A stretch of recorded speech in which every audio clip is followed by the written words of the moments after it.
Number 4. Finely tuned universe. Fine-tuning refers to the surprising precision of nature's physical constants and the beginning state of the universe. To explain the present state of the universe, even the best scientific theories require that the physical constants of nature and the state of the universe have extremely precise values. Such examples are: the electromagnetic coupling constant binds electrons to protons in atoms. If it was smaller, fewer electrons could be held. If it was larger, electrons would be held too tightly to bond with other atoms. Carbon and oxygen nuclei have finely tuned energy levels. Electromagnetic and gravitational forces are extremely finely tuned, so the right kind of star can be stable. We don't know how the universe came to be. It could be that those constants had to be a certain value, or maybe there's multiple universes out there, each with different values, or even life could exist with different values. We can admit we don't know, but it's illogical just to slot deity in there since we have no evidence of one. I have to admit, I know practically nothing about the science behind these forces. But neither does the guy who made this video, and neither does his audience.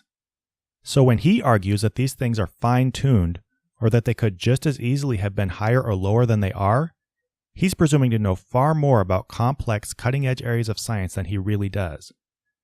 Apologists love to set up a false dilemma between random chance and a god. And without getting too deep into it at this point, I'll just echo what Curous said about all the other possibilities that this guy is blatantly ignoring to make his point. If things were different, things would be different. Puddles of water find that the hole they are in fits them remarkably well. The weak anthropic principle applies here. Of course, humans find themselves in a universe that can permit humans. A far better hint of God would be a universe that can't support life at all, yet life appears anyway. The fine-tuning argument includes logical fallacies of God of the gaps, post hoc, proper hoc, information bias, special pleading because God would be as complex or more complex than the universe, so it would need to be explained with a similar argumentation, fallacy of the single cause, Ludic fallacy, then a possible regression fallacy, and possible meaningless statistics. Our sun is the right color. If it was redder or bluer, photosynthetic response would be weaker. Our sun is also the right mass. If it was larger, its brightness would change too quickly and there would be too much high energy radiation. If it was smaller, the range of planetary distances able to support life would be too narrow. The right distance would be so close to the star that tidal forces would disrupt the planet's rotational period. UV radiation would also be inadequate for photosynthesis. The Earth's distance from the sun is crucial for a stable water cycle. If it was too far and most water would freeze, too close and most water would boil. Our galaxy itself contains 100 billion stars. The odds that at least one star would have the correct size and have planetary bodies the right distance to sustain life is not insurmountable. One of those happened to be Earth, upon which evolved a species that could wonder about creation. If there was naturally life on a planet that was completely inhospitable to said life, then you might have an argument for an outside force putting it there. Also, it should be noted that any event, if rewound far enough, would have odds that are staggering against it. My birth requires several events to happen just so, or I would not be me. But I am me, and the odds are huge, so therefore lobsters. The Earth's gravity, axial tilt, rotation period, magnetic field, crust thickness, oxygen-nitrogen ratio, carbon dioxide, water vapor, and ozone levels are all just right for us to exist. Wrong. We evolved to those things. In fact, the last four have been constantly changing and living organisms have adapted to those changes. Our atmosphere would be fatal to the life that existed millions of years ago, and the opposite is true. If we went back far enough, we wouldn't be able to survive in the conditions we would find ourselves in. If the conditions on this planet were different, then life would evolve to those conditions. The reason we fit so well is because organisms have adapted to take advantage of the environment they find themselves in. It's hilarious to hear creationists arguing that the universe was specifically designed for human habitation, when practically the entire thing is made up of space in which we would instantly die. Within the vast expanse of space, we live on a tiny planet that is mostly covered in water, in which we drowned, leaving us with 25% landmass on which we could plausibly reside. But wait, even much of the land area is so hot, so cold, so arid, or so rugged that it's flatly uninhabitable. And even on the most hospitable areas of the planet, humans would die but for the great effort they make to scrap for heat, shelter, clothing, and food. Given even a moment's consideration, the poor design of this universe is comical enough. But then ask yourself this. Who created us so that we require the oxygen that's absent in most of the universe? Who made us so susceptible to the fluctuations in temperature that occur in even the most temperate areas of the Earth? Who made us require a constant intake of fuel that we can only acquire by devouring other life forms he made? Basically, this guy expects us to be impressed that God gave us frail bodies with horrible design flaws, then set it up so that a tiny portion of the universe has features that, with great struggle on our part, sometimes compensates for those flaws. Number 3. The probability of life. Scientists have done a study where they have determined the possibility of a single protein in your cell to form by chance. Even the simplest replicating protein molecule that could be imagined has shown by Galilei to have a probability of 1 in 10 to the power 450. I notice how you qualified that by saying a protein from our body. But we've had billions of years to evolve our complex bodies. The proteins in our bodies did not evolve by chance, but over a long period of time from simpler organisms. As organisms became more complex, they were able to edge out the less complex ones. That is a 1 in 1 followed by 450 zeros chance. Salisbury calculated the probability of a typical DNA chain to be 1 in 10 to the power 600. The greatest number of events that could ever occur in the universe, or trials that could ever be made throughout its entire history, is only 10 to the power 110. A number higher than that becomes mathematically zero chance of occurring. Again, you're assuming that DNA forms spontaneously. It actually came from the much simpler RNA, which has been shown to form on its own. RNA has been created from natural processes at the Scripps Research Institute. Yes, human beings were behind it, but they did not need to invoke supernatural powers to create these strands, simply recreated the environment they could have originated in. RNA is simple but fragile, which means there was natural pressure for such simple organisms to evolve a more robust encoding system, which eventually led to the more complex, but more stable DNA. The odds that you are talking about are for a chain of DNA or protein to form spontaneously, something that no reputable scientists have ever claimed happened. So, even the chance for a single protein to form is zero. A system requiring such a high degree of order could never happen by chance. It's like guessing a 3300 pin code correctly. I don't need to say any more. False analogy! Your pin code example is incorrect. For evolution, it would be more like guessing a 3300 digit pin code. The correct numbers are kept, and you have to keep guessing the remaining ones over and over again. In this manner, you would quickly come to the correct code. And even this is not a terribly good example of evolution, because it assumes a required endpoint. There's no ending requirement for evolution except survival and reproduction. I once dropped an egg from the top of a 100-foot building, and the most amazing thing happened. It fell straight to the ground and smashed. Now this may not seem remarkable to you, but consider the odds of this happening in light of all the possible outcomes. The egg did not stay in my hand. It did not stop halfway down to the ground. In fact, if we were to only divide the distance between my hand and the ground into millimeters, and not to the infinite points in between, the egg passed exactly 30,479 safe locations on its fall and somehow managed to stop at the one place that would cause it to break. The chances of this are so astronomical, it would be like reaching your hand into a bucket of sand and blindly pulling one red grain out of 30,000 white ones. The only possible explanation for this amazing occurrence is that God propelled the egg through 30,479 millimeters of open air and directed it to the one surface that would make it break. Right? Wrong, and obviously wrong. The odds of what would happen to the egg are not best understood in terms of the number of possible positions the egg might have stopped in on its journey, but by the mechanical forces that made its fall and ultimate destruction nearly inevitable. The scientific forces that drove things like electromagnetic force, gravity, and evolution may not be as intuitive to the layman as the forces behind the falling of an egg, but they can, through rigorous scientific exploration, come to be understood. Creationists, though, seem more interested in ignoring these factors so that they can express everything in terms of long odds and then conclude that God must have done it. Number 2. Information and design. If you walked through a desert and saw a glass laying on the ground, would you come to the conclusion that that glass was designed and made? Or would you conclude the sand, heat, and wind formed that glass over many years? No, you would know that the glass was designed even if you meet the designer or not. Your analogy sucks, and not in a good way. But the good way, there's nothing wrong with the good way. Your way sucks, and not in a, oh wait, I'm in an infinite loop. But if you want to apply that to life, that'd be like finding a glass and finding many objects similar to that glass due to them being able to self-replicate, and having some kind of natural pressure to shape them into the glass-shaped container. There's nothing like that in regards to glasses, and we know where created objects like that come from.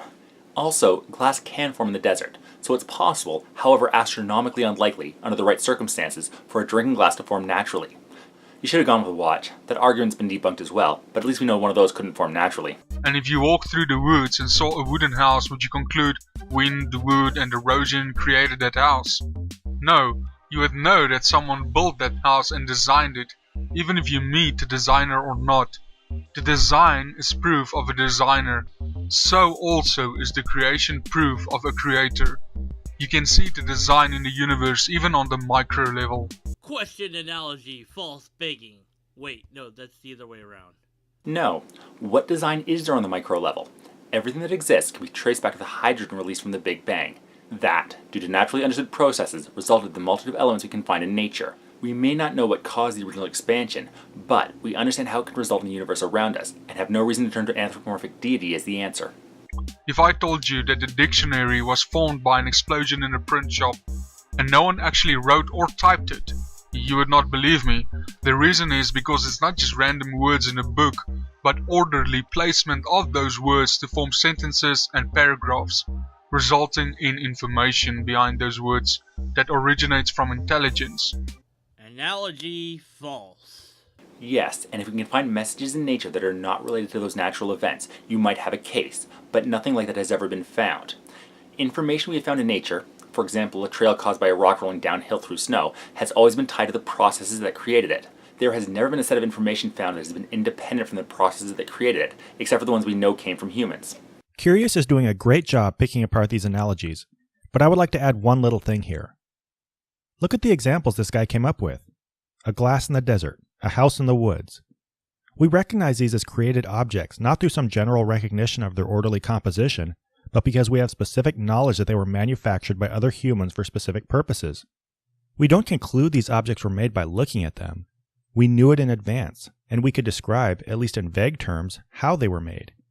This obviously doesn't apply to the universe. But there's a second and more flagrant problem with this argument. Both the examples of the glass in the desert and the house in the woods relies on contrasting the artificial or created object with a surrounding natural or less obviously created environment. So on one side of the analogy, the natural world is the disorderly counterpart to the created object, but then on the other side of the analogy, we're to conclude that the natural world is so orderly that it must have been created. Now not only does this flip-flop invalidate the whole argument, but if the whole point of the analogy is that we notice a cup or a house is created by comparison to its environment, then what more natural surrounding are we comparing the physical universe to? Honestly, it pains me to have to break down such blatant nonsense. Coincidentally, and this is true, I recently found what appeared to be a clay cup on a beach near where I live. It was as perfectly round as a cup and appeared to have been just as designed to hold water. Upon further examination, however, I discovered it was a natural formation, which I was able to see replicated to various degrees in other places on the beach that had resulted from the tide coming in and out.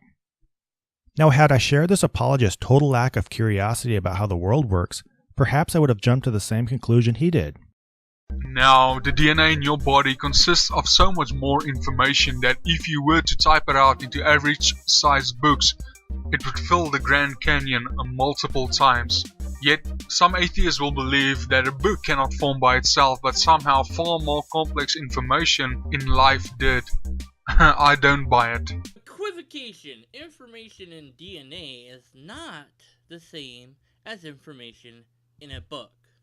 You don't buy it because you don't understand it. DNA mutations happen, but the mutations are natural occurrences, and natural selection is the way to select out the beneficial mutations into more complex organisms with more complex DNA. With enough time, the building up of a genetic code of creatures will of course become extremely complex, but no designer is needed for it. And number 1, absolute truth and morality. Atheists believe humans were made from nothing more than chemicals resulting in mutations over millions of years, and claim there are no absolutes, while that in itself is an absolute statement, refuting itself. Special knowledge. How do you know what we believe or don't believe? Other than we don't believe in God, anything is up for grabs. Maybe we shit. Of course, this is special knowledge. How does this guy know what we believe or don't believe? Other than that we don't believe in God, anything is up for grabs. Maybe we believe we are made from lobsters. As for the rest, how about saying, other than this sentence, there are no absolutes? Now what? Yeah, you got nothing for that. Also, there's an appeal to consequence. We're made of nothing more than chemicals. Oh no, so what? Facts don't change because you don't like them. I doubt anybody ever flatly says there are no absolutes. But if somebody did, there's a good chance they simply stumbled onto a poor choice of words, and simply pointing out and laughing at the paradox of events in their wording is immature and unproductive. Now, some atheists, like myself, say there are no moral absolutes. There are some things we know are absolute. Tautologies and some mathematics come to mind, but they're just amoral in the exact sense, no morality involved whatsoever. You'll rarely, if ever, hear somebody use the phrase, there are no absolutes. But if a person did, there's a good chance they simply stumbled into a poor choice of words. And simply pointing and laughing at the paradox evident in their wording is immature and unproductive. It represents a clear choice not to understand where they're coming from or what they mean. There really are absolutes, but if we are nothing more but chemicals without a conscience, then how can you trust your conclusions that you came to? How can you trust your brain, and how can logic exist? Yet we know logic do exist. Appeal to consequences times 2. Sometimes we can't trust our brain, and that's why we have science and other people that use their brains to understand that person whose brain isn't working. An insane person could not trust their brain, but they could trust the science used to help them to not be insane. And there are people that don't know about logic or how it works, like you, the person making this video. Not me. The people, the three people, the dude that has the music under his talking. That's what I'm, yeah. But for you, apparently, grammar does not.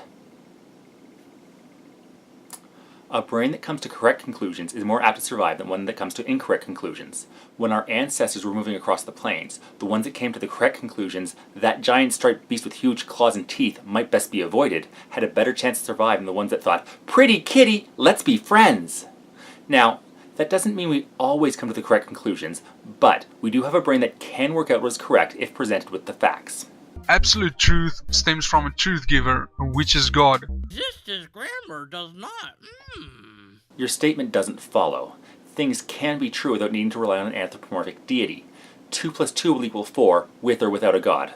The world is not just material, but there are many immaterial things we experience, such as love, envy, jealousy, etc. These emotions can be traced back to chemical reactions in the brain. Romantic love for a partner, for example, is the brain flooding with oxytocin, while pleasure can be traced back to it flooding with dopamine. These are physical, material chemicals. We also have absolute morals that we live by. For instance, we know to murder an innocent is wrong, and in 1,000 years it would still be wrong. But then how do you justify the murder of Jesus Christ? Oh, sure, humans did it, but it was God's plan that Jesus be murdered. You can call it a sacrifice, at least on God's part, but they committed that murder, and it was God's plan that they do that, otherwise the sacrifice could not take place. So there was a murder, a pre-planned murder involving God, but it's okay if God does it because it's God, which means it's not always not okay to murder if you are God, but if you're not God, then it is always wrong to murder. But as far as knowing it's wrong to always murder, you might not know that because you're a sociopath, but of course you do know it deep down inside, buried inside you somewhere, because that's what it says in the Bible, even though that's not really what it says, but we're going to pretend like that's what it says because that's going to help the narrative. Oh, also, we're not going to bring any of this up. Today it is wrong to slaughter every man, woman, and child in a city. But according to the Bible, this moral issue was at best a little unclear several thousand years ago. So to whatever extent we want to conclude that these morals are absolute, The Bible only adds a stumbling block to our getting there. Fundamentalist Christians are actually more invested in justifying atrocities than any atheist, and I would contend that biblical morality is more confused and relative than any reasonable secular code of ethics. I hate to bring this up, but what if there was a situation where the murder of one innocent would save millions? As distasteful as many might find it, it might be the moral choice to sacrifice one to save many. We have that sense of right and wrong that we receive from our lawgiver, which is God. But if atheism is true, then how can you tell right from wrong? And how did you decide? You're begging the question when you say that we have this sense of right or wrong that comes from God. And then you ask us two questions, as if you don't know the answer to those questions, or that you're implying that there is no answer for these questions. So these two questions either are meaningless questions, or they're improperly asked questions, which would be a formal fallacy. I'm not sure which category to put these questions into. Maybe they're an appeal to your own personal incredulity, like that you don't see any other way that these questions could be answered. Maybe the answer, however, is that we humans came up with right and wrong, and we established what that is and what it means, and then we taught successive generations those ideas. I decide from the harm principle. I don't want to be harmed, and I, like most people, have evolved empathy to realize that others probably don't want to be harmed either. So I've come to the realization that if an action causes harm, but does not have a resulting good result, then it is, to me, immoral. If the majority said rape is fine, does it make it then fine? Or if your president said theft is fine, and does it make it then fine? No, you internally know there is an absolute standard. That is from God. An appeal to majority is a logical fallacy, so we would have to be skeptical of it. An appeal to authority is also a logical fallacy that we have to be skeptical of. And no, it's not true with what you said about we all know this. And you couldn't know that we all knew because that's a special knowledge claim. Not everyone shares the same standards. That's because they are taught to us from birth. Unless you have an example of somebody that grew up without any parents yet has morality and ethics somehow. Certain behaviors might be innate and ingrained in us due to evolution, but you need to show that they all are present in every single degree, which is something that no apologist has ever done. If God or Joshua or David told you that the mass murder of a town's inhabitants and the rape of their virgin daughters was fine, does that make it fine? No. You possess an internal sense of empathy that is offended by these actions. That comes from you. We say these things are immoral because in general they harm people, but theft, for example, can be morally acceptable if the harm it does is mitigated by the good it does. For example, stealing a loaf of bread to feed a starving family. Now, I'm not saying that atheists are immoral people.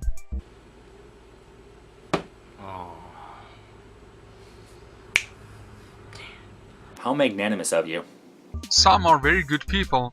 The thing is, if your worldview is correct, there is ultimately no right and wrong, and that leads to a dangerous philosophy.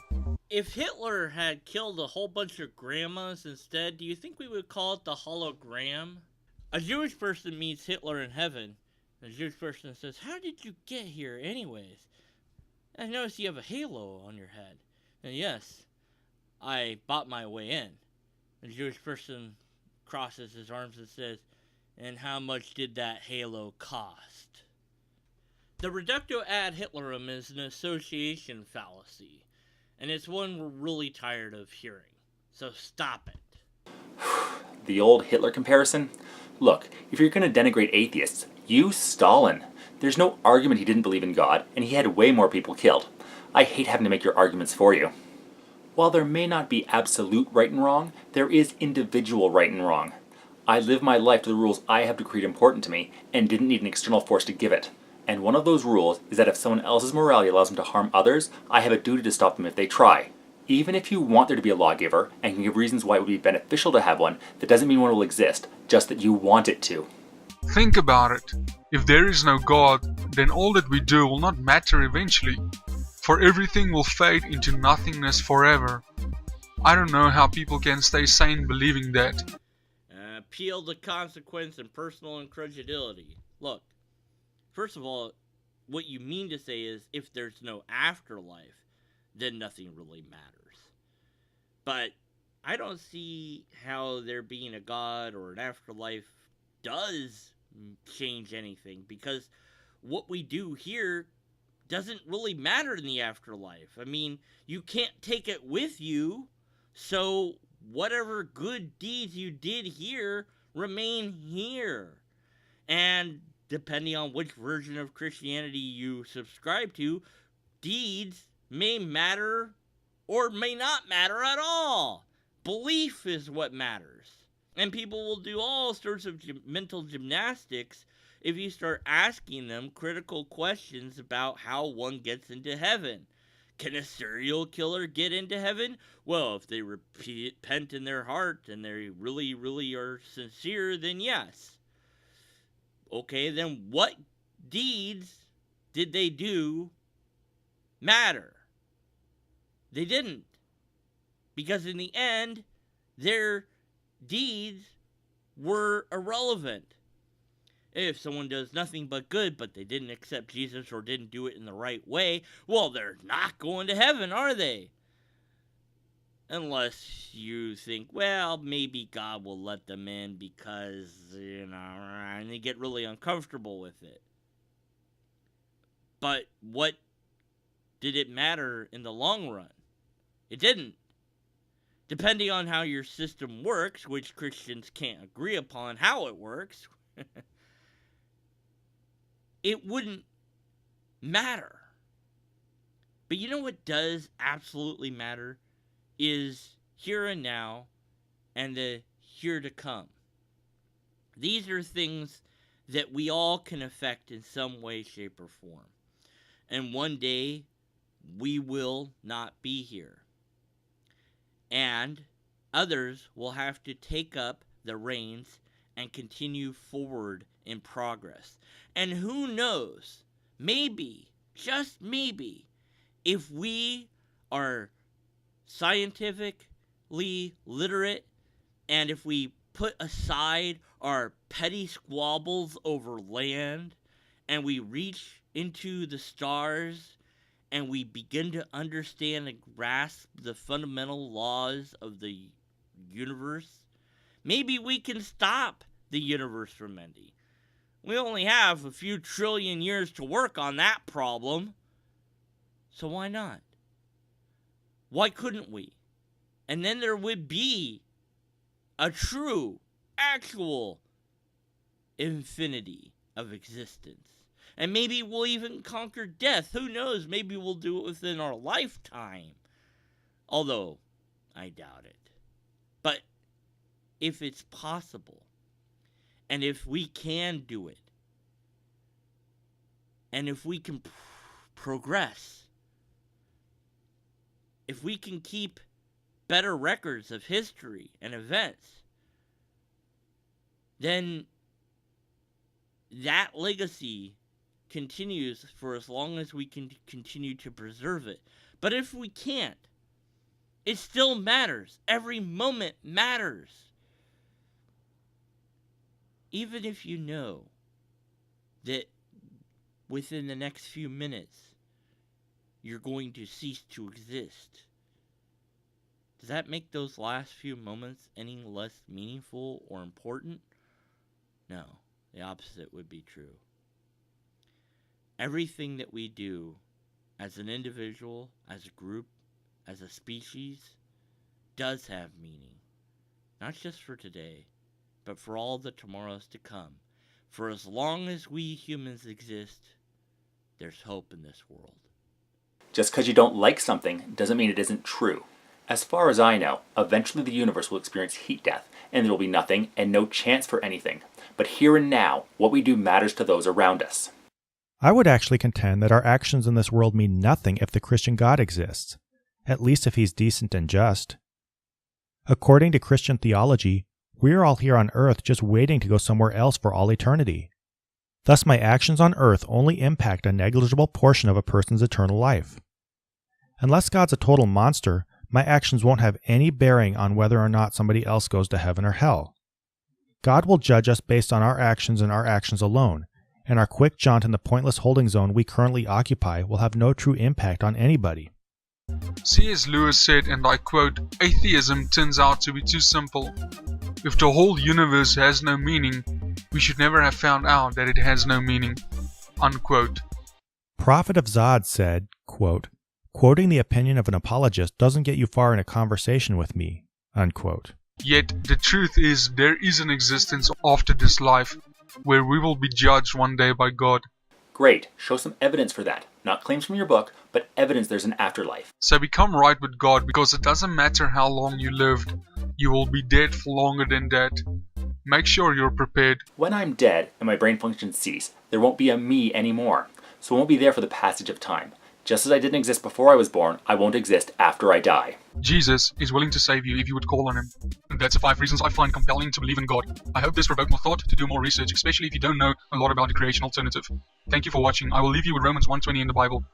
Have a blessed day, and remember, the truth will set you free, and there is only true freedom in God. Amen. And thus concludes our tour of stale old apologetic arguments, repeated almost word for word by a guy who has way less charisma than the people he was plagiarizing. Can I go home now? We have a grand total of 32 logical fallacies and 4 formal fallacies. We didn't have any empirical evidence or repeatable tests, and we certainly don't have a logically coherent argument. And unless and until we do, we must continue to be skeptical of the conclusions. A big, giant thank you to Curiouser and more Zod. Please go subscribe to Prophet of Curiouser, and their links will be in the description box below. What do you mean I screwed up their name? No, I didn't. It's Prophet of Curiouser and Zod and more Zod. No, wait. No, one Zod's enough. It's more of the Zod. Prophet